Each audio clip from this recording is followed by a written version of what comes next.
Ang pagbabagsak ng Paris, 7 araw na nagpagimbal sa elite ng Pransya sa harap ng kagilagilalas na Pilipinas.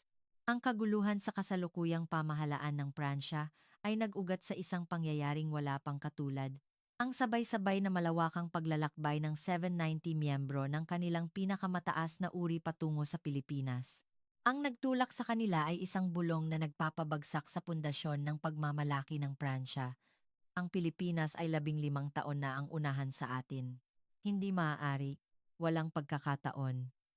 Ang Pransya, ang bansa ng sining at kasaysayan, ay hindi maaaring mahuli sa isang bansa sa Timog Silangang Asya. Ngunit ang mga salita ng Undersecretary ng Kagawaran ng Kultura, si Ginang Sophie de Veil, nang siya ay bumalik, ay isang deklarasyon ng pagkatalo na nagpagulantang sa buong Pransya. Huli na tayo ng 20 taon. Nabubuhay tayo sa nakaraan. Ang kinabukasan ay nasa Pilipinas.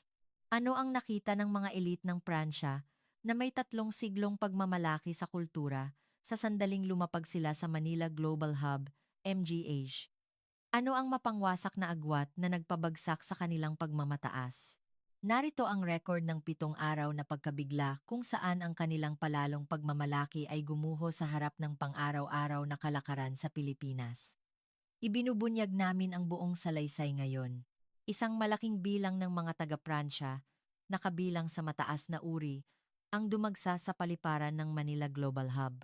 Sa pagdinig ng bulong na ang Pransya ay 15 taon na ang huli sa Pilipinas, 790 katao ang sabay-sabay na nagtungo sa Timog Silangang Asya. Ano ang nakagugulat na katotohanan na nasaksihan nila? Sa kasalukuyan, ang gobyerno ng Pransya ay nababalutan ng matinding pagkabigla. Ito ay dahil 790 kilalang miyembro ng elite sa Paris ang sabay-sabay na nag-book ng flight patungo sa Pilipinas.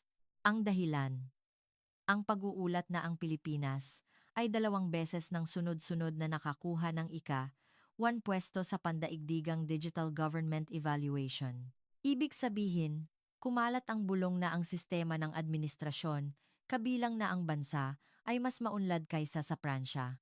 Agad na nagsagawa ng impormal na investigasyon ang pamahalaan ng Pransya. Ngunit ang mas nakakagulat ay ang nangyari matapos silang bumalik. Sa isang panayam kay Ginang Sophie de Veil, nagbitiw ng bomba ang Undersecretary ng Kultura, nakita namin ng personal ang katotohanan na ang Pransya ay 20 taon nang huli sa Pilipinas. Ang isa niyang pahayag ay nagpabaliktad sa buong lipunan ng Pransya. Ano nga ba ang natuklasan nila sa Pilipinas? Bakit nagawa ng pinakamahusay na elite ng Pransya na itapon ang kanilang 300 taong pagmamalaki sa kultura at aminin ang katotohanan? Narito ang nakakagulat na record ng 7 araw kung saan gumuho ang pagmamataas ng Pransya batay sa kanyang personal na karanasan. Bago magsimula ang kwento, hinihiling ko po ang inyong pag-subscribe at like upang maging inspirasyon namin sa paggawa ng nilalaman. Magandang araw! Ako si Sophie de Veil. Dati akong Undersecretary ng Kagawaran ng Kultura ng Pransya at kasalukuyan akong nagtuturo ng sining sa pamantasan ng Sorbonne. Mula sa bintana ng aking silid-aklatan sa aking hotel particulier sa ika-16 na distrito, tanaw na tanaw ang Eiffel Tower. Araw-araw, alas 4 ng hapon, nakaupo ako sa bintanang ito, umiinom ng Bordeaux at nagbabasa ng pilosopikong panitikan. Ito ang ritmo ng aking buhay. Isang pang-araw-araw na gawain na hindi nagbabago, at dahil doon ay napakaganda.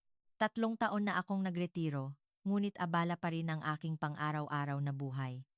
Tuwing Miyerkules, dumadalo ako sa pulong ng lupon ng Louvre Museum. Tuwing Huwebes, nakikipaghapunan ako sa mga dating kasamahan. Tuwing Biyernes ng hapon, naglilibot ako sa Palace of Versailles. Tuwing weekend, kasama ko ang aking asawang si Jean sa pagbisita sa mga bookstore sa tabi ng Seine River at pag-inom ng espresso sa isang cafe sa Saint-Germain-des-Prés. Isang perpektong buhay. Naniniwala ako na ang ipinanganak na Pranses at ang pagtanda sa bansang ito ay isang biyaya sa sarili nito. Isang Huwebes ng gabi, kumakain ako kasama ang aking mga dating kasamahan sa isang marangyang restaurant sa Marais. Sila ang mga kaibigan na nakasama ko noong nasa kagawaran pa ako ng kultura at karamihan sa kanila ay nagretiro na at nasa huling bahagi na ng 60s. Palagi kaming nagkukuwentuhan tungkol sa iisang bagay, ang kahalagahan ng kultura ng Pransya, ang kinabukasan ng Europa, at ang pag-aalala sa mundo na nagiging masyadong vulgar. Hindi nagbago ang gabing iyon. Si Pierre, dating Undersecretary ng Kagawaran ng Pananalapi, ay nagbigay ng matinding talumpati tungkol sa kawalan ng sining sa pop culture ng Amerika. Si Marie, na nagmula sa kagawaran ng edukasyon, ay nagpuna sa problema ng sistema ng edukasyon sa Britanya. Tumango lang ako at humigop ng aking tiyablis. Mayroon tayong 300 taon ng kultura. Ang bansa na nagpasikat sa palaisipang paliwanag. Ang bansa na nagdeklara ng Deklarasyon ng Karapatang Pantaw. Ang bansa na lumikha ng Louvre at Versailles.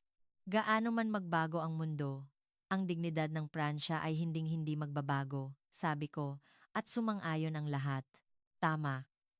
Iyon ang pinaniniwalaan namin, na ang Pransya ay mananatiling sentro ng mundo magpakailanman, at ang aming buhay ay perpekto, at ang ibang mga bansa ay maari lamang mangarap na maging katulad namin. Sa taksi pa uwi, tiningnan ko ang tanawin sa labas ng bintana. Ang Paris sa gabi ay palaging maganda. Ang mga ilaw ng kalye na sumasalamin sa ilog, ang silweta ng Notre Dame, ang kadakilaan ng Arc de Triomphe sa malayo. Ang lahat ng ito ay amin. Ito ang pagmamalaki ng Pransya at ang aking pagkakakilanlan. Nang makarating ako sa bahay, nanonood ng TV ang aking asawang si Jane sa sala. Isa siyang dating matataas na opisyal at mas konserbatibo kaysa sa akin. Kumusta ang gabi? Tulad ng dati. Oras para kumpirmahin ang ating Pransya. Ngumiti siya. Mabuti iyan. Gaano man magbago ang mundo, tayo lang ang hindi dapat magbago. Tumango ako. Nang gabing iyon, kahit nakahiga na ako sa kama, kampante ako.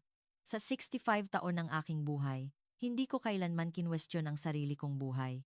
Ang ipinanganak na Frances, ang umabot sa posisyon ng Undersecretary ng Kultura, ang pagtatrabaho bilang miyembro ng lupon ng Louvre lahat ay nasa perpektong landas. Ngunit hindi ko alam noong panahong iyon, na ilang araw na lang, ang aking perpektong mundo ay mababasag. Kinabukasan, Martes ng umaga, tumunog ang aking telepono. Si Claude, isang dating kasamahan at dating undersecretary ng kagawaran ng pananalapi. May kakaibang tensyon sa kanyang boses. Sophie, abala ka ba ngayon? Hindi, ayos lang. Bakit? May kakaibang nangyayari. Gusto kong makipagkita at makipag-usap ng personal. Isang oras pagkatapos, nagkita kami sa Café de Flore sa Saint-Germain. Iba ang hitsura niya sa karaniwan. Hindi maganda ang kanyang kulay, at ang isang matanda, nasa kalagitnaan ng 70s, ay tila lubos na nababagabag. Ano bang nangyayari? Kinuha niya ang kanyang tablet at ipinakita sa akin. Sa screen may listahan ng booking mula sa isang travel agency. Ano ito? 79 na daang. 790 miyembro ng mataas na uri ng Paris ang sabay-sabay na nag-book ng flight patungo sa Pilipinas. Sa loob lamang ng 2 linggo, Pilipinas? Tanong ko. May concert ba ng Filipino pop culture? Umiling si Claude. Hindi iyon. Lahat sila ay katulad natin. Mga CEO ng kumpanya, dating matataas na opisyal, doktor, propesor, pero bigla silang dumadagsa sa Pilipinas. Hindi ko maunawaan. Bakit? Ang sabi, ang Pilipinas ay 2 beses ng sunod-sunod na nakakuha ng ika-1 pwesto sa pandaigdigang Digital Government Evaluation. Sinasabi na ang kanilang sistema ng administrasyon ay 15 taon na ang unahan sa atin. Hindi maari. Gaano kaorganisado ang administrasyon ng Pransya? Iyon din ang inakala ko. Bumuntong hininga si Claude. Kaya naghanap ako ng isang dokumentaryo. Ipinasa niya ang screen ng tablet. Nagsimulang mag-play ang video. Lumitaw ang tanawin ng Manila Global Hub, MGH. Isang dambuhalang salamin na kisame, walang katapusang malawak na sahig, maayos na daloy ng mga tao. Napahinto ako sa paghinga. Ito ay mas malinis at mas moderno kaysa sa paliparan ng Charles de Gaulle, CDG. Sumunod, ang eksena ng Manila Metro Rail Transit System, MMRTS. Ang platform na ganap na nakaseksyon ng platform doors, ang oras ng pagdating na ipinapakita ng real-time, ang mga pasahero na tahimik at sumusunod sa kaayusan. Sumaisip ko ang luma at madilim na metro ng Paris, nakaiba sa nakita ko. At pagkatapos ay dumating ang bahagi ng sistema ng kalusugan. Sabi, sa Pilipinas, posible ang detailed check-up sa loob lamang ng isang araw. Samantala, sa Pransya, kailangan naming maghintay ng hindi bababa sa 3 linggo. Nang matapos ang dokumentaryo, nawalan ako ng salita. Maingat na nagtanong si Claude, "Anong palagay mo?" Hindi ako makasagot. Komplikado ang isip ko. Ayokong aminin, ngunit nakakagulat ang video na nakita ko. Ito ay fabricated lang. Promotional video iyan, sabi ko. Umiling si Claude. Ang mga numero ay hindi nagsisinungaling, Sophie. Ang MGH ay nakatanggap ng highest rating sa International Airport Evaluation. Ang on-time rate ng Manila Metro ay 99.9%. At ang sistema ng kalusugan ng Pilipinas ay nakapagtala ng ika-2 pwesto sa pandaigdigang efficiency evaluation. By Fanchicho Shachodiancho? O. Ang Metro NG Paris ay hindi man lang umabo sa 60%. Bumaba ang katahimikan. Maingay ang cafe, ngunit tanging ang aming mesa ang tahimik. May nagsimulang gumalaw sa dibdib ko. Ang paniniwala na pinaniwalaan ko sa buong buhay ko ay dahan-dahang nagkakaroon ng lamat. Iniisip kong pumunta rin, sabi ni Claude. Gusto kong kumpirmahin ng personal. Hinawakan ko ang tasa ng kape. Bahagyang nanginginig ang mga kamay ko. Hindi ba't isang kahihiyan iyan? Ang Pransya ay pupunta upang matuto mula sa isang bansa sa Asya. Ang pag-aaral ba ay kahihiyan? Tinitigan ako ni Claude ng diretsyo sa mata. Kung nagkamali tayo, hindi ba't iyon ang mas malaking kahihiyan? Nang hapong iyon pag-uwi ko, nagkulong ako sa aking silid-aklatan at naghanap ng impormasyon tungkol sa Pilipinas. Economic Growth Rate, Technology Innovation Index, Education Level, Infrastructure Investment. Habang tumitingin ako, lalo akong nagulat. Ang bansa na minsang natagpuan sa gitna ng global political storms ay ngayon ay isa sa pinakamahusay na ekonomiya sa mundo. Semiconductors, electric vehicles, aerospace nasa tuktok ng mundo. At ang mas nakakagulat sa lahat ay ang mataas na civic consciousness ng mga mamamayan. Pinatay ko ang monitor at tumingin sa labas ng bintana.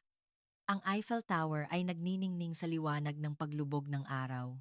Maganda pa rin ito, ngunit kakaiba ang tingin ko ngayon. Para bang isang monumento na nakakulong sa nakaraan, isang kaluwalhatian na pinuting puti. Nang gabing iyon, maingat akong nakipag-usap sa aking asawang si Jane. Mahal, pumunta kaya tayo sa Pilipinas? Itinabi niya ang newspaper at tiningnan ako. Pilipinas. Bigla-bigla. Bakit? Nag-aalala ako. Baka totoo ngang mas maunlad sila kaysa sa atin. Inalis ni Jean ang kanyang salamin sa mata. Hindi iyan ikaw. Palagi mong sinasabi na ang Pransya ang pinakamahusay. Hindi ako makasagot. Totoo ba iyon? Ang mga bagay ba na pinaniniwalaan ko ay katotohanan? Sige, pumunta tayo. Hindi inaasahang sabi niya. Maaaring matigatig ang iyong pananaw sa mundo, ngunit kailangan mo ring malaman ang katotohanan. Hindi ako nakatulog ng gabing iyon. Habang nakatingin sa kisame, nag-isip ako. Sa unang pagkakataon sa aking 65 taon ng buhay, natigatig ang aking pananampalataya. Ang paniniwala na ang Pransya ang pinakamahusay, ang katiyakan na ang aming kultura ay superior, ang lahat ng iyon ay nayayanig. At natakot ako. Paano kung nagkamali ako? Paano kung huli na talaga ang Pransya? Ngunit kasabay nito, kailangan kong malaman. Ano ang katotohanan? Ano ang realidad? Kinabukasan binisita ko ang isang travel agency sa Champs-Élysées. Gusto kong mag-book ng tiket papuntang Pilipinas, sabi ko. Nagulat ang staff. Professor De Veil, sa Pilipinas? Economy class po. At hindi 5-star hotel, kundi business hotel. Talaga po? Gusto kong makita ang Pilipinas kung ano ito. Hindi ang top layer, kundi ang tunay na anyo nito. Nang lumabas ako ng travel agency, napagtanto ko. Sa unang pagkakataon sa aking 65 taon ng buhay, inamin ko ang posibilidad na hindi ang Pransya ang pinakamahusay. Ito ay isang takot, ngunit kasabay nito, isang pakiramdam ng kalayaan. Isang linggo bago ang pag-alis, nagbasa ako ng mga materyales tungkol sa Pilipinas araw-araw. Habang nagbabasa ako, lalo akong nagulat. Habang nagugulat, lalo akong natakot. Habang natatakot, lalo kong gustong malaman. At sa wakas, dumating ang gabi, bago ang pag-alis. Habang nag-iimpake, tiningnan ko ang sarili ko sa salamin. Isang 65 taong gulang na babae, na buong buhay na naniniwala sa kahalagahan ng kultura ng Pransya. Ngunit bukas, magbabago ako. Maaaring gumuho ang pananaw ko sa mundo, o maaaring lalo itong tumibay. Alinman ang mangyari, handa na ako. Handa na akong harapin ang katotohanan. Ang Air France Flight 194 ay lumapag sa Manila Global Hub, MGH. Matapos ang 12 oras na paglipad, masakit ang buong katawan ko sa masikip na economy seat. Isa itong paghihirap para sa katawan na gumamit lang ng business class sa buong buhay ko. Ngunit ito ay bahagi ng proseso upang makita ang tunay na Pilipinas. Bumukas ang pinto ng eroplano. Habang naglalakad sa pasilyo, kinabahan ako. Totoo ba ang nakita ko sa dokumentaryo? O isa lamang itong fabricated propaganda? Sa sandaling lumabas ako sa gate, napatigil ako. Napahinto ako sa paghinga dahil sa tanawin sa harap ko. Ang natural na liwanag ay bumuhos sa dambuhalang salamin na dingding. Ang walang katapusang sahig ay nagniningning tulad ng salamin. Ang lahat ng signage ay madaling maunawaan at malinaw. Ito ba ang paliparan? Sumaisip ko ang madilim at lumang pasilyo ng Charles de Gaulle. Ang mga basag na tiles, ang escalator na hindi gumagana, ang alikabok sa lahat ng dako. Ito ay ibang level. Dahan-dahan akong naglakad. Oh, wala akong pagpipilian kundi maglakad. Dahil ang lahat ay overwhelming. Sa dambuhalang screen sa dingding, may mensahe ng pagbati. Mayroon ding French, Bienvenue aux Philippines. Isang robot guide ang lumapit sa isang naliligaw na turista at tumulong. Ang tanawin ng pagpapakita ng mapa sa screen at pagturo ng direksyon ay parang pelikula sa hinaharap. Naglakad ako patungo sa immigration. Ngunit kakaiba, halos walang pila. Maraming automated immigration na nakalagay at isang staff ang gumabay sa akin sa perpektong French. Premier Voice, laissez-moi vous aider. Yun ang bez. Hayaan akong tulungan kayo. Lumapit ang isang batang staff ng may paggalang. Iscan po ang passport at itapat ang mukha sa camera. Paki-fingerprint na rin po. Sinunod ko ang sinabi niya. Passport scan, face recognition, fingerprint. Narinig ko ang tunog ng makina. Bienvenue. Maligayang pagdating. Bumukas ang gate. Tiningnan ko ang relo ko. 2 minuto at 50 segundo. Isang immigration check na natapos sa loob ng 3 minuto. Ang 20 ng baya ang barakaa ha. Ang 20 ng 5 ang barakaa. Sa sandaling iyon, ang paliparan ng Pransya ay nagsimulang magmukhang museo. Sa Charles de Gaulle, kailangan mong pumila ng hindi bababa sa 1 oras. Ang mga staff na hindi magalang, ang mga sirang makina, ang walang katapusang paghihintay.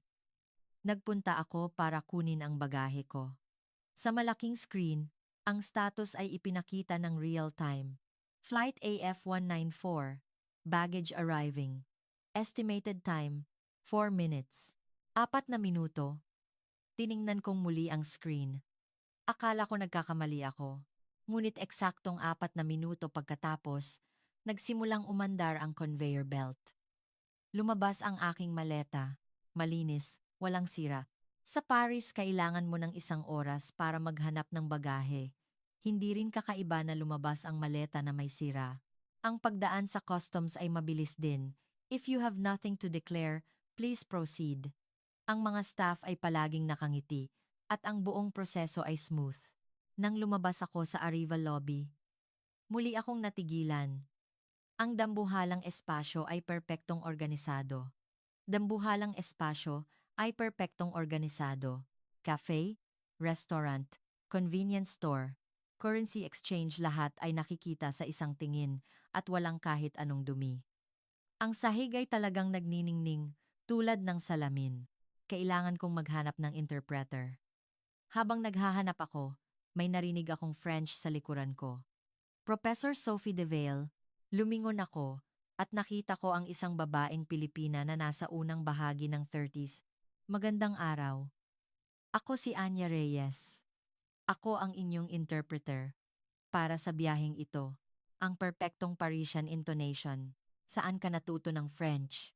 Nag-major po ako sa French literature sa pamantasan ng Sorbonne. 5 taon po akong nanirahan sa Paris. Nagulat ako. Isang Pilipina na nag-aral sa universidad na pinagtuturuan ko. Naglakad kami patungo sa airport train. Habang bumababa sa escalator patungo sa ilalim ng lupa, patuloy akong nagmasid sa paligid. Ang lahat ng signage ay nakasulat sa 4 na wika, madaling maunawaan, at hindi ka maliligaw. Ang pinakakahanga-hanga ay ang kalinisan. Kahit sa ilalim ng lupa, ito ay maliwanag at malinis, at may amoy ng air purifier. Nakarating kami sa platform. Ang riles ay ganap na nakaseksyon ng glass wall at sa sahig ay ipinapakita ang posisyon kung saan darating ang tren. Tiningnan ko ang electronic board. Arriving in 2 minutes. Ang mga tao ay pumipila at naghihintay. Walang naguunahan at walang maingay. Karamihan ay tahimik na nakatingin sa kanilang smartphone. Eksaktong 2 minuto pagkatapos, pumasok ang tren. Halos walang ingay. Nang bumukas ang pinto, nakita ko ang loob. Malinis ito tulad ng first class ng eroplano. Ito ba ang general train? Tanong ko. Opo. Tren ito patungo sa sentro ng lungsod mula sa paliparan. Mabilis po sa Ayala Center, paliwanag niya. Umupo kami. Sa labas ng bintana, dumaan ang tanawin ng Pilipinas. Ang nakakagulat ay walang kalat na nakikita. Ang mga high-rise apartment complex ay nakatayo ng maayos at ang mga kalsada ay malawak at malinis. Nagsimulang dumaan ang tren sa isang ilog. Sa sandaling iyon, talagang nawalan ako ng salita. Isang dambuhalang ilog ang tumatawid sa lungsod at sa magkabilang gilid, nakatayo ang walang katapusang skyscrapers. Maraming kotse ang maayos na umaandar sa tulay. At sa gilid ng ilog, maganda ang pagkakaayos ng mga parke. Mas malaki pala ito kaysa sa inakala ko, bulong ko. At napakalinis. Dito nag-ehersisyo, naglalakad, at nagbibisikleta ang mga mamamayan, paliwanag ni Anya. Malaki na rin po ang pinagbago ng kalidad ng tubig. Sumaisip ko ang Seine River. Ang ilog na iyon, simbolo ng Paris, ay mayroon pa ring problema sa kalidad ng tubig. Habang papalapit ang tren sa Ayala Center, lalo pang tumaas ang density ng lungsod, ngunit hindi ito masikip. Sa halip, mukha itong organisado at planado. Nakarating kami sa Ayala Center. Ito ay dambuhala at moderno. Dahil nagulat na ako sa MGH, mas kalmado ako ngayon, ngunit kahanga-hanga pa rin ito. Sumakay kami ng taxi patungo sa hotel. Nang makarating kami sa sentro ng lungsod, nakaranas ako ng isa pang pagkabigla. Ang mga kalsada ay hindi kapani-paniwalang maayos. Ang mas nakakagulat ay ang daloy ng trapiko. Paanong ang ganito karaming kotse ay gumagalaw ng ganito kaayos? Ang sistema ng traffic light ay kahanga-hanga rin. Ganap na synchronized ito sa pedestrian light. Iba ang level nito sa siksikan sa sentro ng Paris. Nakarating kami sa hotel. Isa itong mid-range business hotel, ngunit ang lobby ay hindi bababa sa isang 5-star hotel. Sa pag-check-in, magalang na gumabay ang staff sa Ingles. Hindi nyo na po kailangan ng Wi-Fi password. Automatic po itong magko-connect. Walang password. Opo. Free po. At mabilis ang speed. Nang pumasok ako sa kwarto, maliit ito ngunit efficient. Ang lahat ay maayos na nakalagay at ang lahat ng kailangan ay naroon. Ang bidet sa comfort room ay partikular na kahanga-hanga. Tumingin ako sa labas ng bintana. Nagsimulang lumaganap ang night view ng Maynila. Ang mga neon sign ay dahan-dahang umiilaw at ang mga tao ay nagkalat sa kalye. Ito ay isang buhay na lungsod, puno ng sigla at dinamismo. Umupo ako sa kama at inayos ang araw ko. Mula sa MGH hanggang sa Ayala Center at hanggang sa hotel na ito. Ang nakita ko sa loob lamang ng ilang oras ay nakakagulat. Ang efficiency, kalinisan, kaayusan, teknolohiya sa lahat ng aspeto, overwhelming ito sa Paris. Ang araw kung saan ang Ayala Center ay naramdaman na mas futuristic kaysa sa Louvre. Gumuho ang asing 5 taon ng pagmamalaki sa aking buhay.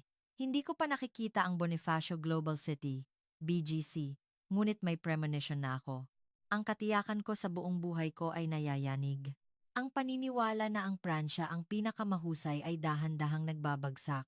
Nang gabing iyon, isinulat ko sa aking notebook ang aking mga obserbasyon. MGH, world class. Hindi. Beyond world class. MMRTS, tumpak at malinis. Mas moderno at organisado kaysa sa Paris. Mga mamamayan, maayos at tahimik.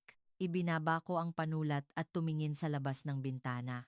Ang Maynila, na may mga ilaw, ay nagniningning. Pasensya na, ngunit ito ay mas mukhang hinaharap. Kinabahan ako para sa bukas, ngunit sabik din ako. 1 ng umaga kinabukasan.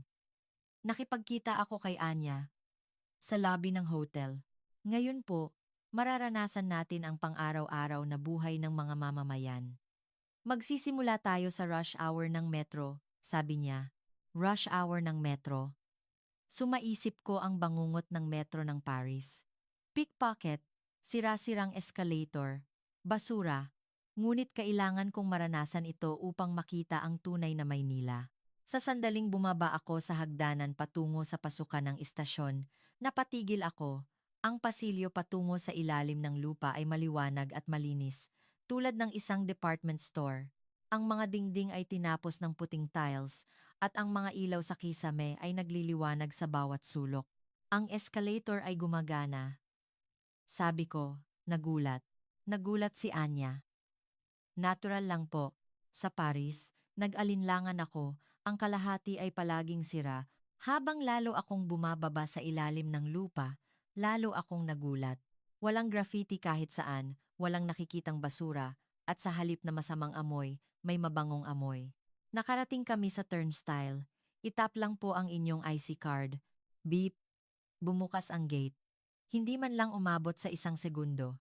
Sumaisip ko ang alaala ng pagmamadali dahil naipit ang tiket sa lumang turnstile ng Paris.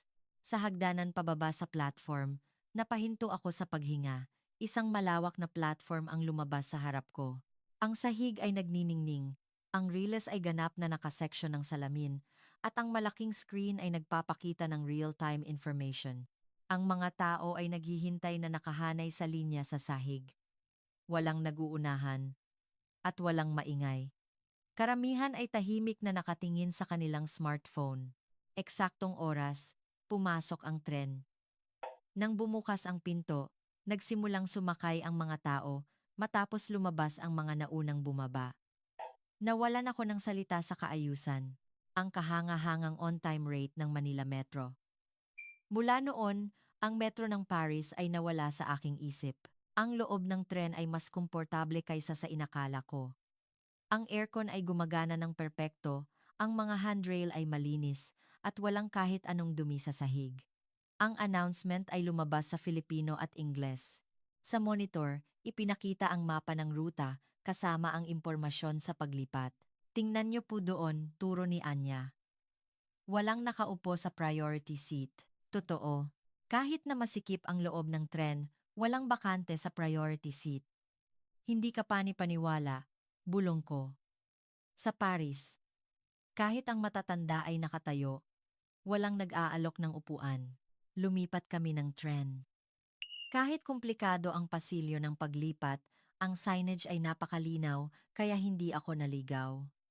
Mayroon ding moving walkway na nakalagay kaya madali lang ang paglalakad. Kailan itinayo ang lahat ng ito?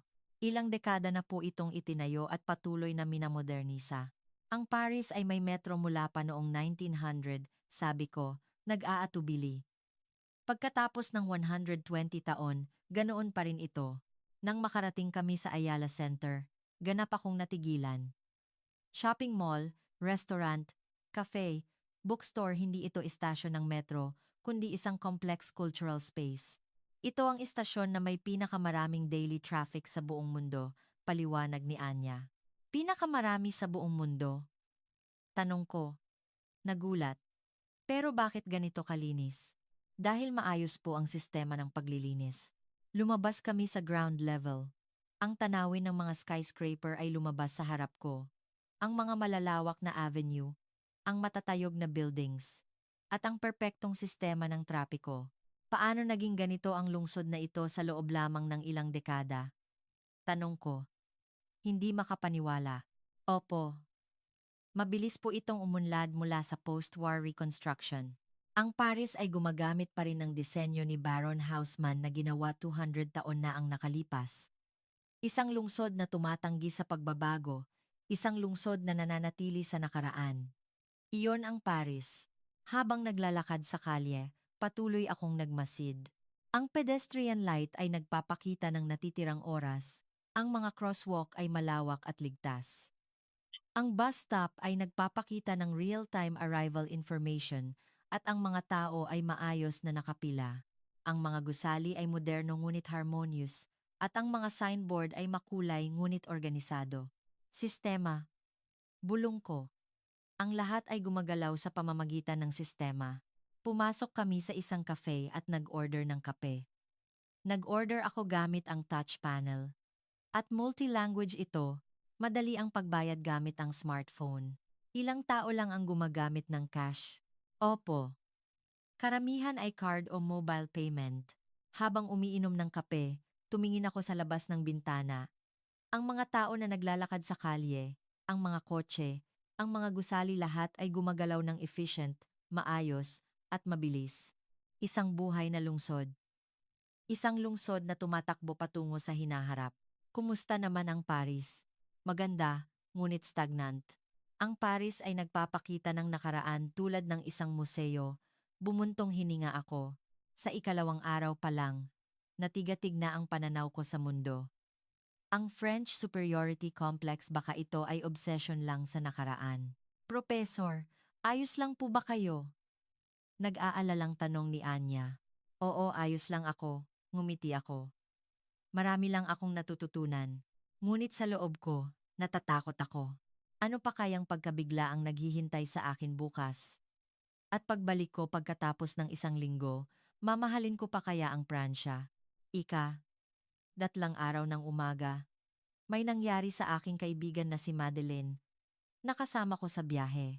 Siya ay 73 taong gulang, dating undersecretary ng Kagawaran ng Edukasyon, na sumama sa akin bago ako umalis ng Paris. Naglalakad kami sa Bonifacio Global City, BGC. Ngunit biglang kumunot ang noo ni Madeleine at umupo sa isang bench. Madeline, ayos ka lang ba? Nahihilo ako. At masakit ang ulo ko. Namutla ang mukha niya. May lumabas na malamig na pawis sa noo niya at naging mabilis ang paghinga niya. Agad na kumilo si Anya. May university hospital po malapit dito. Gusto niyo po bang pumunta? Hindi naman siguro kailangan ng emergency room, nag-alinlangan si Madeleine. Ngunit unti-unting lumalala ang kanyang kalagayan. Ang edad na 73, ang jet lag mula sa mahabang paglipad, at ang stress. Pumunta tayo sa ospital, nagpasya ako. Sumakay kami ng taxi at pagkatapos ng 10 minuto, nakarating kami sa isang malaking university hospital sa sentro ng lungsod. Nagsimula ang pagkabigla sa pasukan ng ospital. Isang malawak na espasyo tulad ng lobby ng hotel, malinis at walang amoy ng disinfectant na tipikal sa ospital, kundi malinis na hangin. Dito po ang reception. Gumabay si Anya. Nakarating kami sa reception at agad na umaksyon ang staff. Ano po ang problema? Nagsalin si Anya at mabilis na nag-input ang staff. May travel insurance po ba kayo? Oo. Mayroon. Kinuha ko ang mga dokumento. Naiintindihan ko. Maghintay lang po kayo sandali. Sandali lang. Sa Paris, kailangan mo ng 4 na oras para maghintay sa emergency room. Eksaktong 5 minuto pagkatapos, lumabas ang isang nurse, ginang Madeline, pakisama po kami. Ang examination room ay malinis at moderno. Isang batang doktor ang pumasok. At nakakagulat, nagsasalita siya ng French. Bonjour, madam. Nakahinga ng maluwag si Madeleine. Dahil nailarawan niya ang kanyang sintomas sa kanyang sariling wika. Maingat na sinuri ng doktor. Blood pressure, pulse, at ilang pagsusuri. Walang malaking problema, ngunit magsasagawa tayo ng ilang pagsusuri para makasiguro. Anong mga pagsusuri? Blood test, ECG, at detailed check-up na rin para makasiguro. Detailed check-up? Gaano katagal iyan? Lahat po. Mga 1.5 oras. 1.5 oras. Sa Paris, ang pag-book pa lang ng detailed check-up ay tumatagal na ng 3 linggo. Ginabayan ng nurse si Madeleine patungo sa laboratory. Naghintay ako sa waiting room. Ang waiting room ay nakakagulat din.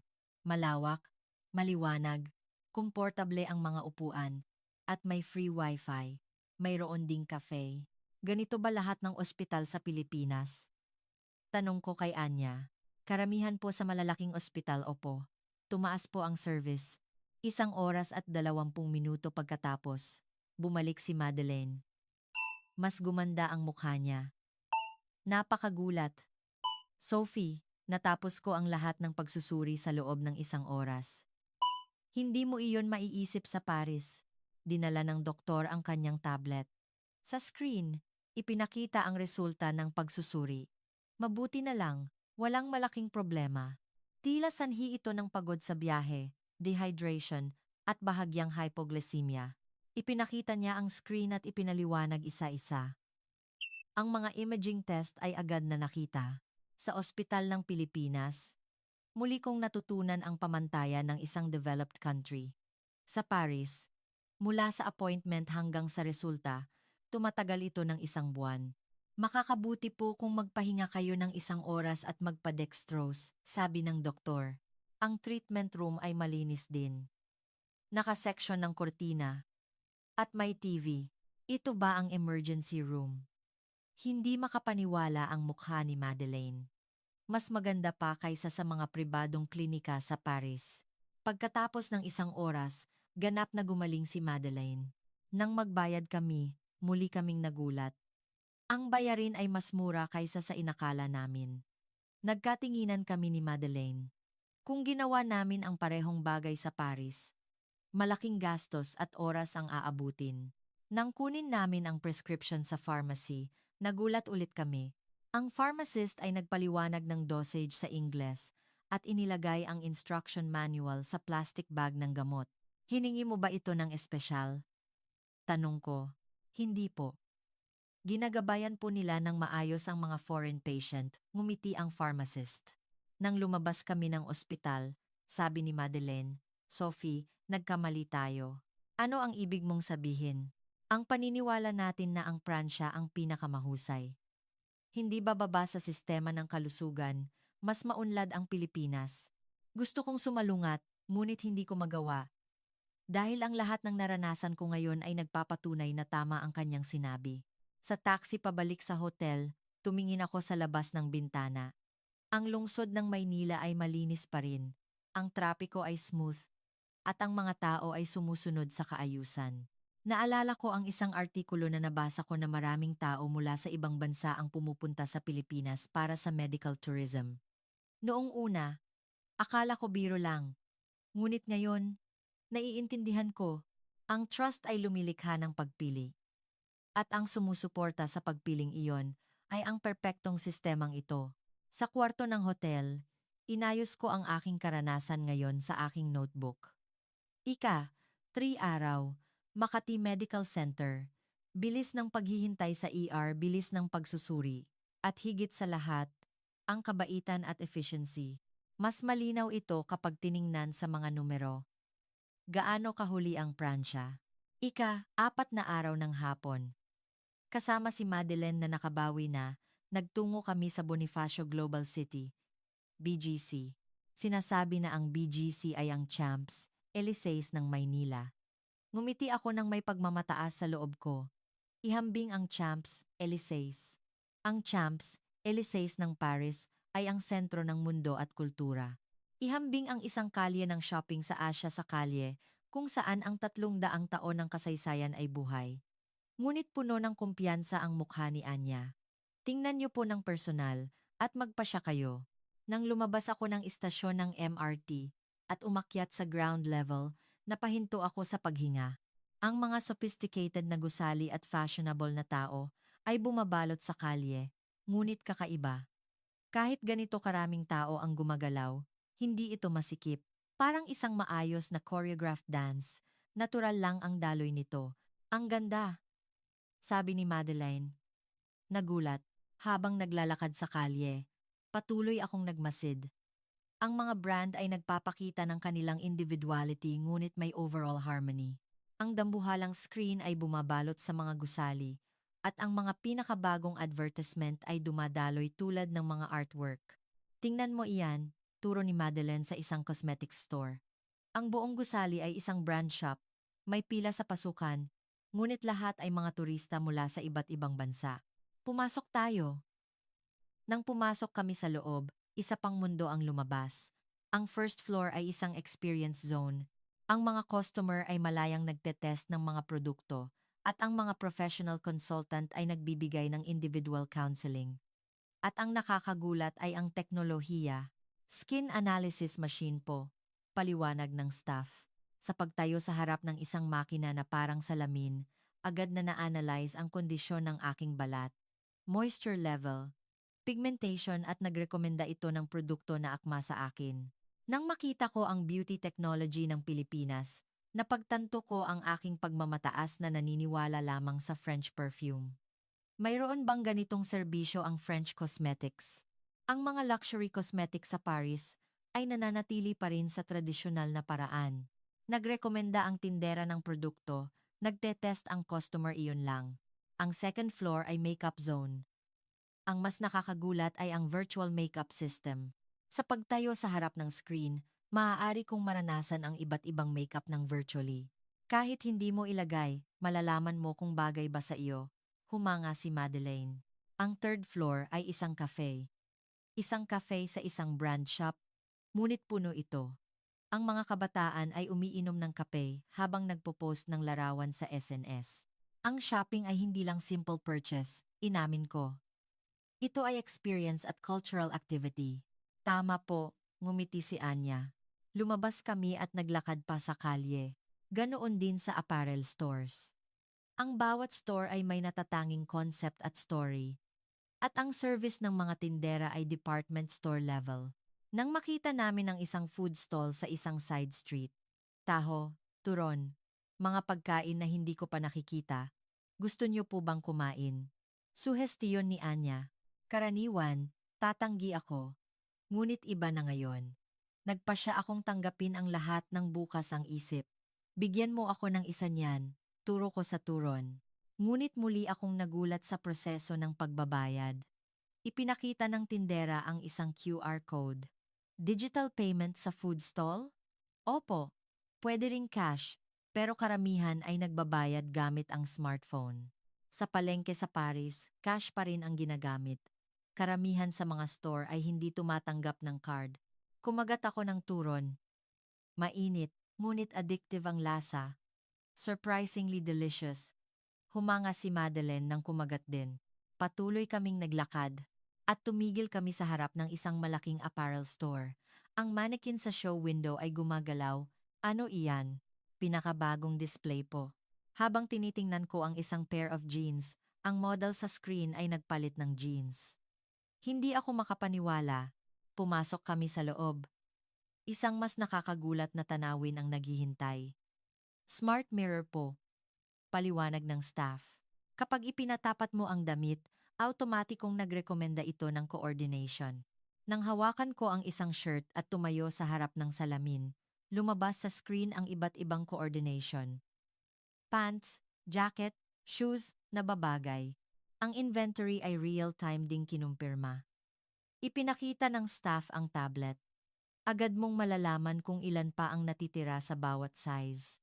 Kung makikita ito ng French fashion industry. Hindi na nakatuloy si Madeleine sa pagsasalita. Ganoon din ako.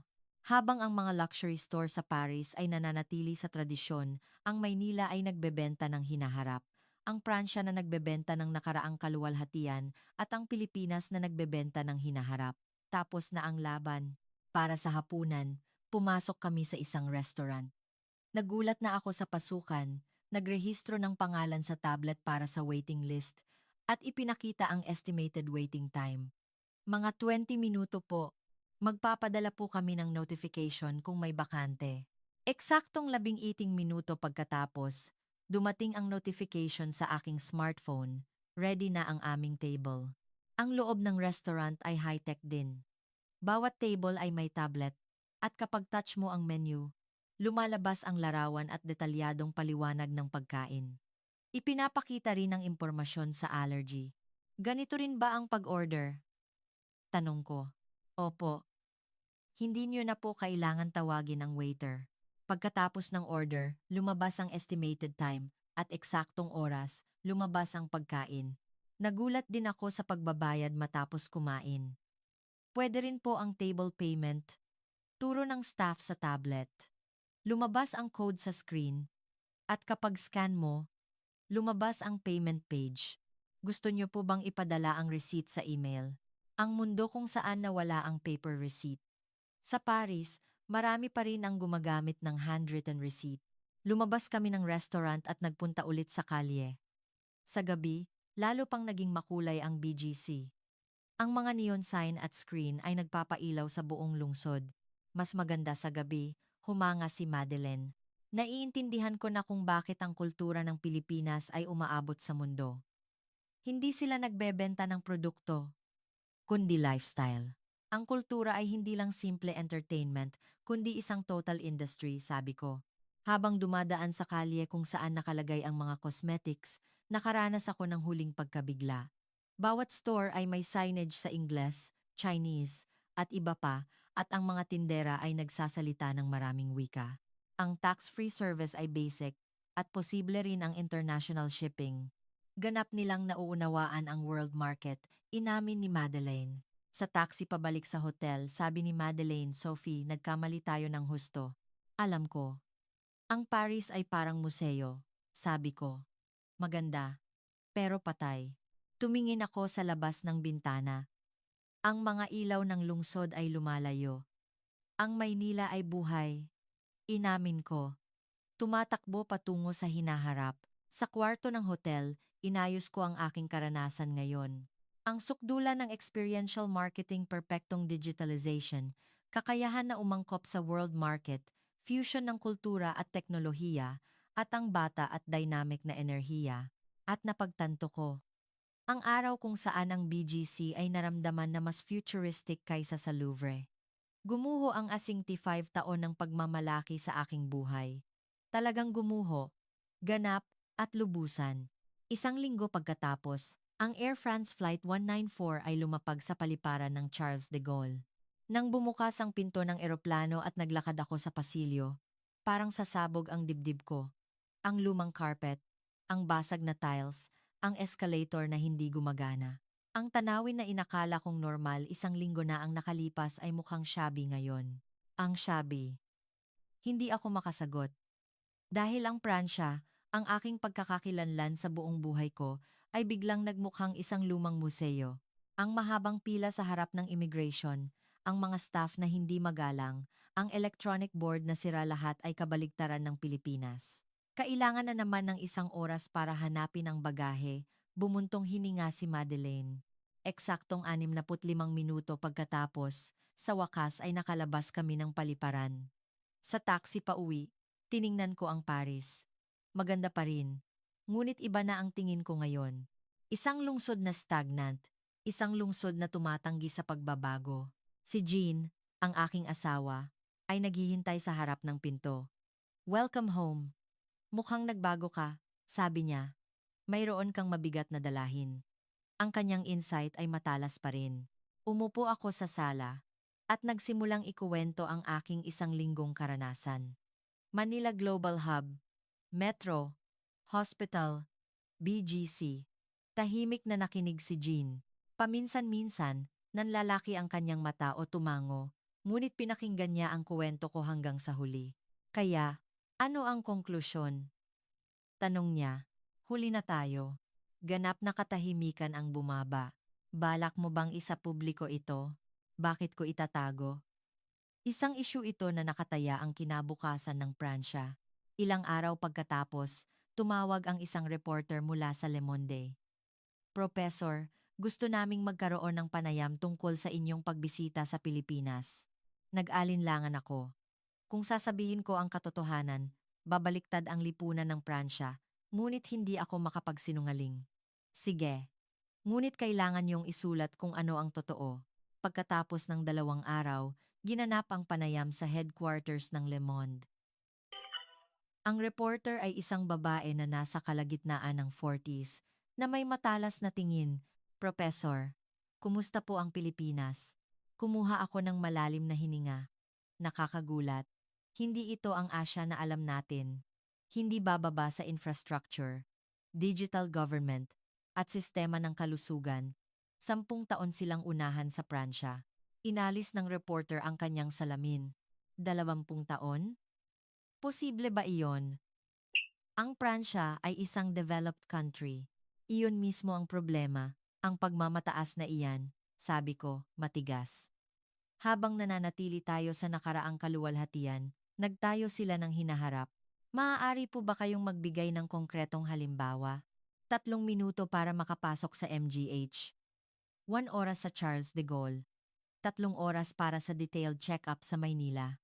3 linggo lang para sa appointment sa Paris. On-time rate ng metro, 99.9%. Ang Paris ay hindi man lang umabot sa 60%. Ngunit sa kultura, pareho sa kultura, pinutol ko siya. Kinontrol nila ang world market sa kanilang kultura. Tayo ay naniniwala pa rin sa brand items at umaasa sa nakaraang reputasyon. Nang matapos ang panayam, maingat na nagtanong ang reporter. Professor, kung ilalabas namin ang nilalaman na ito, magdudulot ito ng malaking wave. Iyon ang kailangan. Kailangang magising ang Pransya. Pagkatapos ng 3 araw, lumabas ang artikulo. Ang title ay nakakagulat, Sophie de Veil, dating Undersecretary ng Kultura, huli na ang Pransya ng 20 taon sa Pilipinas. Mula ng hapong iyon, patuloy na tumunog ang aking telepono. Sophie, baliw ka ba? Galit na sigaw ng aking dating kasamahan, si Pierre. Inuunahan mo ba ang Pransya? Sinasabi ko lang ang katotohanan. Anong katotohanan? Binayaran ka ba ng Pilipinas? Pinatay ko ang telepono. Inaasahan ko ang reaksyon na iyon. Ngunit mayroon ding ibang reaksyon. Professor, ako po ay isang student sa Paris. Nabasa ko ang artikulo. Ang henerasyon namin ay sumasang-ayon. Kailangan talagang magbago ang Pransya. Iba ang reaksyon ng mga kabataan. Alam na nila, nahuli na ang Pransya. Pagkatapos ng 1 linggo, may hindi inaasahang tumawag. Professor, President's Office po ito. Hinihingi po ng President ang inyong paliwanag. Ang Presidential Office Conference Room. Nang tumayo ako sa harap ng President, nanginginig ako.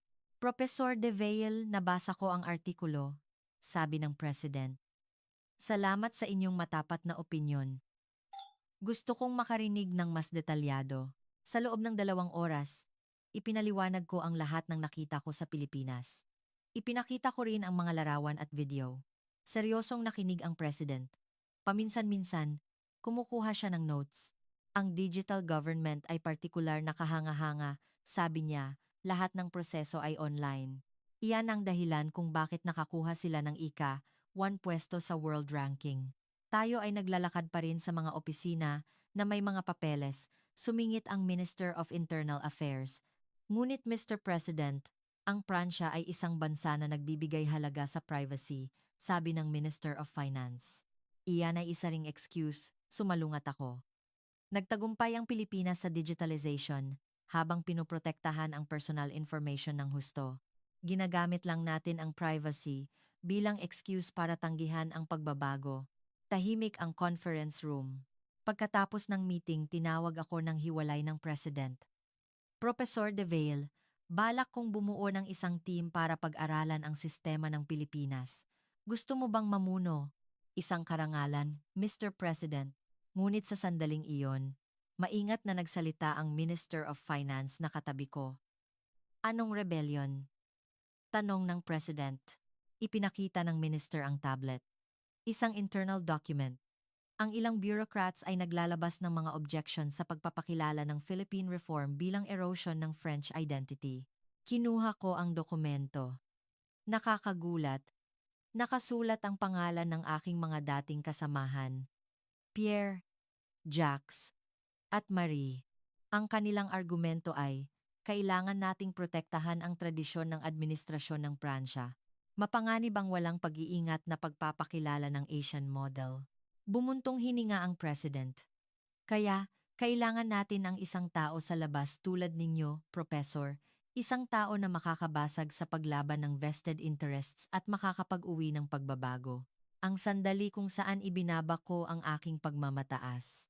Sa kauna-unahang pagkakataon, nakita ko ang kinabukasan ng Pransya.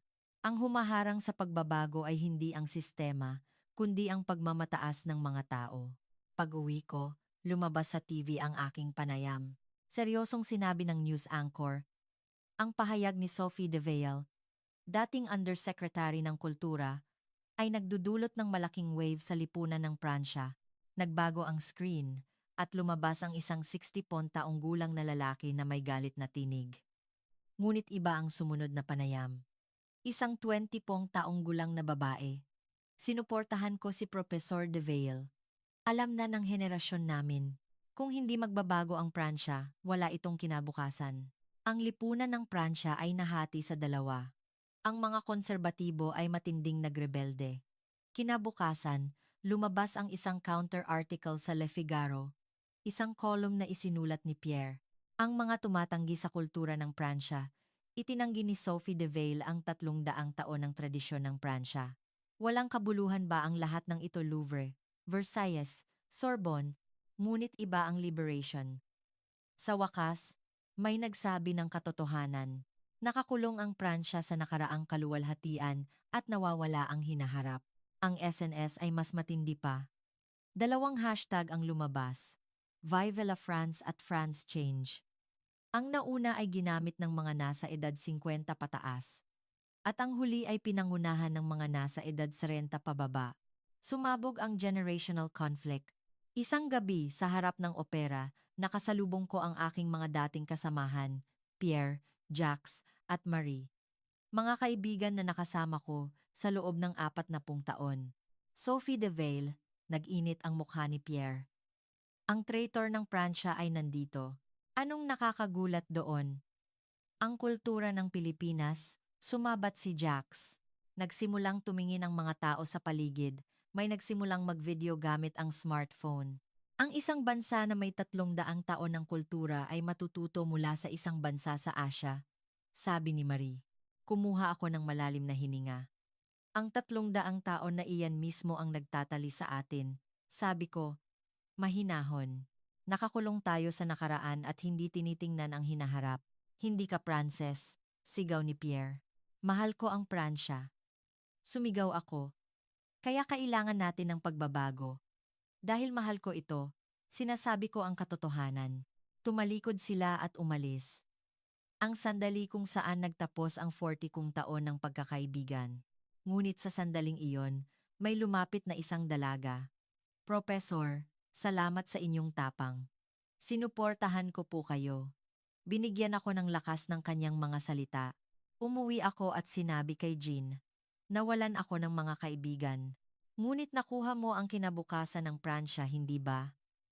Ang kanyang aliw ay mainit. Ilang araw pagkatapos, may hindi inaasahang tumawag. Si Claude, ang dating Minister of Finance na unang nagsabi sa akin tungkol sa Pilipinas. Sophie, may aaminin ako. Ano? Nagulat ako at umupo sa upuan. Ang totoo, pumunta rin ako sa Pilipinas 3 taon na ang nakalipas. Ano? Bakit hindi mo sinabi? Natakot ako. Natakot ako sa opinyon ng Pransya. Malinaw na magdudulot ito ng kaguluhan kung sasabihin ko ang nakita ko, nanginginig ang boses ni Claude. Sophie, matapang ka, ako ay duwag. Sa sandaling iyon, napagtanto ko. Hindi lang ako ang nagulat. Marahil, Maraming elite ng Pransya ang nakasaksi na sa pag-unlad ng Pilipinas. Ngunit wala silang tapang. Ang 790 miyembro ng mataas na uri ng Pransya na sabay-sabay na nag-book ng flight patungo sa Pilipinas ay may dahilan. Gusto rin nilang malaman ang katotohanan. Ngunit wala silang tapang. Sa sumunod na linggo, patuloy na nangyari ang mga nakakagulat na bagay. Ang CEO ng pinakamalaking telecom company ng Pransya ay tumawag sa akin. Professor, gusto kong malaman ng detalyado ang tungkol sa high-speed communication infrastructure ng Pilipinas. Ang mga kinatawan ng medical field ay nagtanong din. Gusto naming pag-aralan ang sistema ng ospital ng Pilipinas. Ang education sector ay nagsimula ring gumalaw. Gusto naming malaman ang tungkol sa digital education ng Pilipinas. Ang mga kinatawan ng startup ay pumila. Paano nagawa ng Pilipinas ang digital transformation ng ganoon kabilis? Ginawa nila ang crisis na opportunity, sagot ko. Sa panahon ng economic crisis, naglagay sila ng internet infrastructure. Sa panahon ng pandemya, kinumpleto nila ang non-face-to-face service. Ang Pransya ay nag-a-strike sa bawat crisis, ngunit ginawa ng Pilipinas ang crisis na innovation opportunity. Kaya ba ng Pransya? Kung may kagustuhan, pagkatapos ng 2 linggo pa, dahan-dahang nagsimulang gumalaw ang lipunan ng Pransya. Nag-anunsyo ang Mayor of Paris. Sa susunod na taon maglalagay kami ng platform doors sa lahat ng istasyon ng metro. Ang Ministry of Education ay naglabas ng plano para sa digital education innovation. Ang Ministry of Health ay nagsimulang isaalang-alang ang pagpapakilala ng telemedicine system. Ito ay maliliit na pagbabago, ngunit ito ay simula. Isang Sabado ng hapon, habang naglalakad ako sa Marais, nakita ko ang isang kagiliw-giliw na tanawin. May mga kabataan na nagtitipon sa isang cafe, at nakasulat sa signboard ang Samahan sa Pag-aaral ng Pilipinas. Excuse me. Pumasok ako. Ano ang ginagawa nyo? Go and back sign? And I may... Professor De Vale. Tumalon ang isang binata. Kami po ay isang grupo na nag-aaral ng innovation cases ng Pilipinas. Ang table ay puno ng mga materyales tungkol sa Pilipinas. Digital service ng gobyerno, startup ecosystem, education system. Bakit kayo gumawa ng ganitong grupo? Matapos basahin ang inyong panayam, Professor, nakita namin ang pag-asa na magbabago ang Pransya. Nagniningning ang mata ng mga kabataan. Gusto naming isagawa ang aming natutunan. Magtatayo kami ng kumpanya at gagawin naming digital ang Pransya. Nakamamangha. Ang aking maliit na pag-amin ay lumikha ng ganitong pagbabago. Ang Pilipinas ay nagturo sa akin ng hindi teknolohiya, kundi ang attitude ng isang bansa na handang matuto. At ngayon, ang mga kabataan ng Pransya ay natututo ng attitude na iyon. Nakita ko ang Eiffel Tower sa labas ng bintana. Maganda pa rin. Ngunit iba na ang kahulugan nito ngayon. Hindi na ito simbolo ng nakaraang kaluwalhatian, kundi simbolo ng isang bagong hamon. Isang patunay na kaya rin nating gawin, tulad ng ating mga ninuno na gumawa ng imposible noong 1889. Nagsimulang magbago ang Pransya. Mabagal, ngunit sigurado. Pagkatapos ng 2 buwan mula nang lumabas ang aking panayam, isang emergency meeting ang ipinatawag sa Presidential Office. President, 5 ministers, 30 CEOs, 10 university presidents, at ako. Mga kasama, sinimulan ng President ang meeting. Ang Pransya ay nasa sangangdaan ngayon. Mananatili ba tayo sa nakaraan? O magpapatuloy sa hinaharap? Binuksan niya ang screen. Lumabas ang statistical data ng Pilipinas. World Digital Government Evaluation. Consecutive first place. International Airport Evaluation. Highest rating. Medical Efficiency. Second place. Communication Penetration Rate. First place. Ito ang realidad. Kung aaminin man natin o hindi, itinaas ng Minister of Finance ang kanyang kamay. Mr. President, ngunit ang French identity. Ang identity ay hindi excuse para tanggihan ang pagbabago, matigas na sabi ng President. Tama si Professor De Vale. Kailangan nating matuto. Nagdeklara siya, sa susunod na buwan, 150 French representatives ang bibisita sa Pilipinas. Ito ang pinakamalaking delegation sa kasaysayan. Nagkaroon ng bulong-bulungan sa conference room. Hindi ba't masisira ang ating pagmamalaki? Tanong ng isang minister. Pagmamalaki. Tiningnan siya ng president. Ang tunay na pagmamalaki ay ang kakayahang matuto. Ang humility, hindi ang arrogance, ang lumilikha ng greatness. At tumingin siya sa akin. Professor De Vail, gusto mo bang pamunuan ang misyong ito? Isang karangalan, Mr. President. Isang buwan pagkatapos, tumayo kaming muli sa Manila Global Hub. Ngunit iba na ito ngayon. Sa likuran ko, may inang punto elite ng Pransya. Minister of Digital Affairs, Minister of Health, Minister of Education, CEO ng mga French electronics company na nakikipagkumpetensya sa mga Filipino company, President of Sorbonne University, Mayor of Paris. Lahat sila ay dumating para matuto.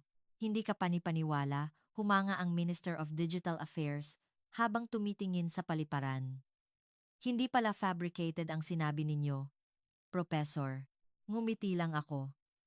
Ang makita ay paniniwala. Ang isang linggong schedule ay masikip. Araw 1, ipinaliwanag ng official ng Philippine government ang digital government system. Lahat ng proseso ay online. Nagulat ang French minister. Wala talagang papel? Opo. Digital na po kami noong una pa lang.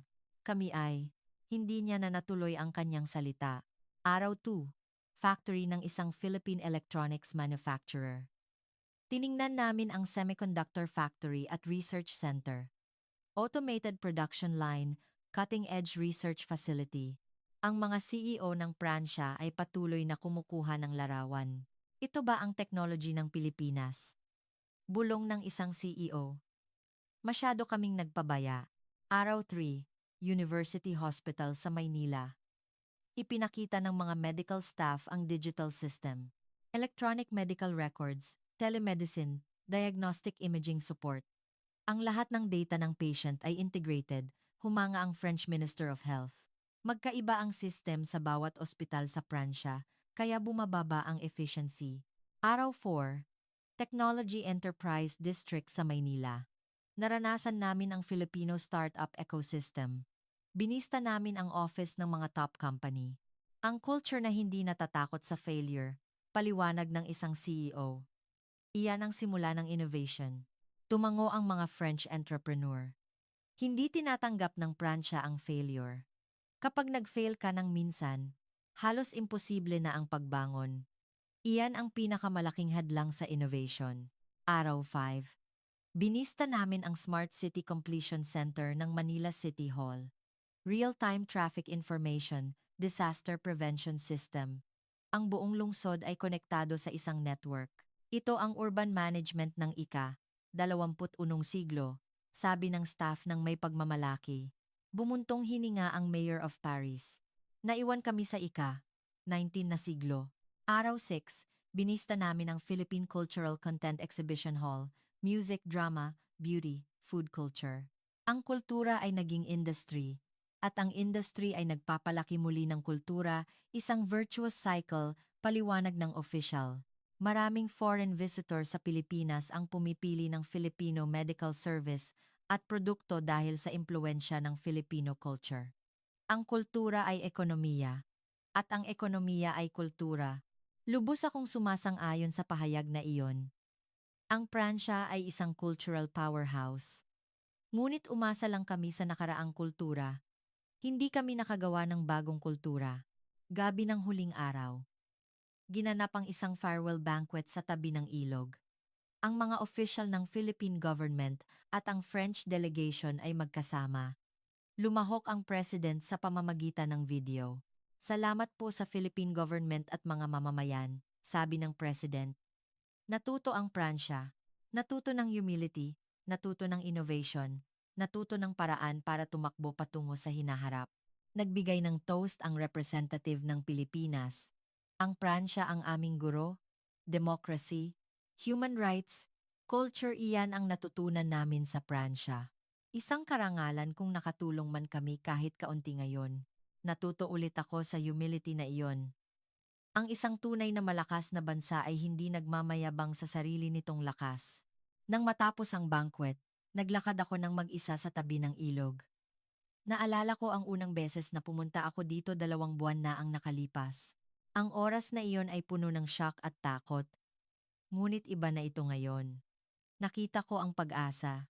Ang pag-asa na magbabago rin ang Pransya. Pagbalik namin sa Paris, taglagas na. Ang Charles de Gaulle Airport ay luma pa rin, ngunit iba na ang tingin ko ngayon. Isang bagay na maari pang ayusin. Ginanap ang press conference sa pagbabalik. Ang 150 delegates ay dumalo lahat. Ano ang natutunan niyo sa visit na ito? Tanong ng reporter.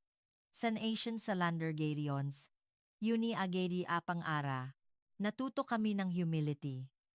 At ang tapang na magbago. Sagot ng Minister of Digital Affairs. Natutunan namin na ang efficiency ay service para sa mga mamamayan, dagdag ng Minister of Health.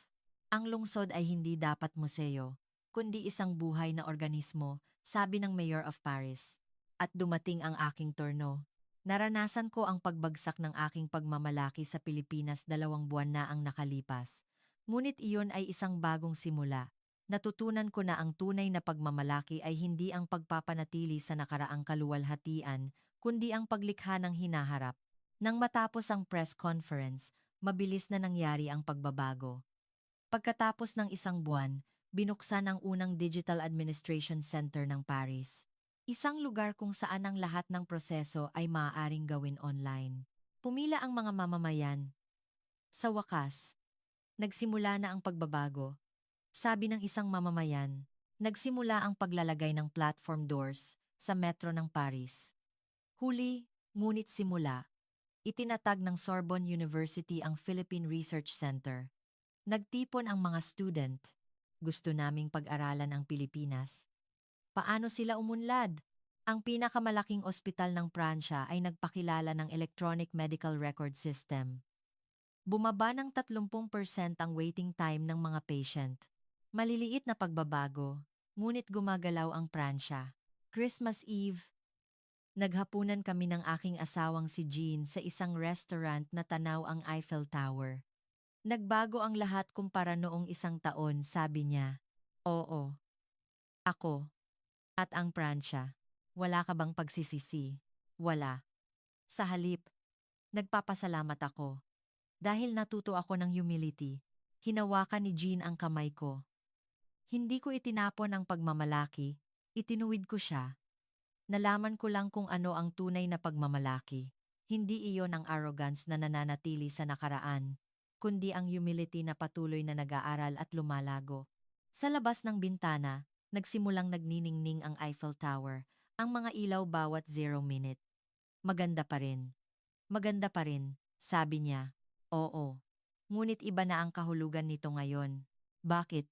Dati, simbolo ito ng pagmamayabang sa nakaraang kaluwalhatian. Ngunit ngayon, simbolo ito ng hamon. Isang patunay na kaya rin nating gawin, tulad ng ating mga ninuno na gumawa ng imposible noong 1889. Unang araw ng bagong taon. Sumulat ako sa aking journal. Ang Pilipinas ay nagturo sa atin ng hindi teknolohiya. Ito ay attitude. Ang tapang na gawin ang crisis na opportunity. Ang challenging spirit na hindi natatakot sa failure. At higit sa lahat, ang humility na patuloy na nag-aaral. Ang Pransya ay dakila pa rin. Ngunit alam na natin ngayon, ang tunay na kadakilaan ay hindi ang pagmamayabang sa nakaraan, kundi ang paglikha ng hinaharap. Nagsimula ako ng bagong buhay sa edad na 65. Ang Pransya ay maaari ring magsimula muli sa edad na 300. Iyan ang pag-asa. Nagandola. Nagandola, ibinaba ko ang panulat at tumingin sa labas ng bintana. Ang bukang liwayway ng Paris ay nagsisimulang lumabas. Ang Seine River ay dumadaloy pa rin at ang Eiffel Tower ay nakatayo pa rin. Ngunit ang Paris ngayon ay hindi na isang lungsod na tumitingin lang sa nakaraan. Nagiging isang lungsod ito na nangangarap ng hinaharap. At sa simula noon, naroon ang Pilipinas. Ang malaking aral na ibinigay ng isang bansa. Tanging ang mapagpakumbaba ang maaaring maging dakila.